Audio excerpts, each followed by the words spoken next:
Жеңишке келерде мен ошол ыкылас жөнүндө, ыйман жөнүндө, Аллах Тааланын ыраазылыгын табуу жөнүндө айткым келип отурат. Ар бир кылган амалыбыз качан амал болот, качан эсеп өтөт, ошол нерседен биз Кудайдын ыраазылыгын талап кылганда, каалаганда гана болот. Азирети Закария Кандахлави биздин чоң ата устазыбыз айтат дейт. Айтат, ал киши мына өзүнүн китебинде айтат, бул жерде урматтуу бир тууганым, "Уqaddimu fi hadha al-fasli nasihatan ila ad-du'ati wal-muballighina al-kirami wa hiya annahu yajibu alayhim أن يزينوا بالإخلاص والنصيحة كل ما يقومون به من خطابة أو كتابة في سبيل الدعوة. Her bir davatçı, her bir alim, her bir talebi ilim, her bir musulman adam başka biröөгө davat kılıp söz menен айтып атканда, же ошол дават илим кылып кагазга жазып атканда, же өзүнүн жашоосу менен башка biröөгө динден талим берип аткан учурда айтып аткан ошол насихатын, осуятын ыйман менен, ыкылас менен кооздосун дейт. Yani айтылып аткан дават адамдар мени көп маселе билет экен деп айтсын деп эмес.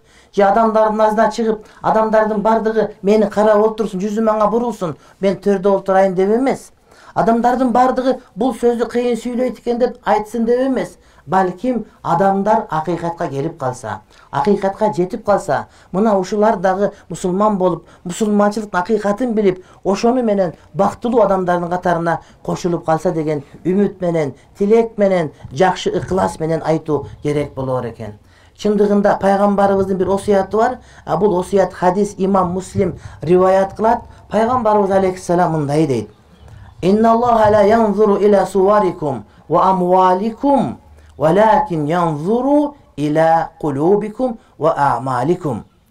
Акыйкатта Аллах Таала силердин сүрөтүңөргө, кебетеңерге карабайт. Мунун мурду чоң экен, бою узун экен, же бул деген семиз экен, арык экен, же болбосо бул көзүн жакшы боеп алыптыр, мунун сакалы тигинде экен, калпагы мындай экен, туфлиси деп ага карабайт.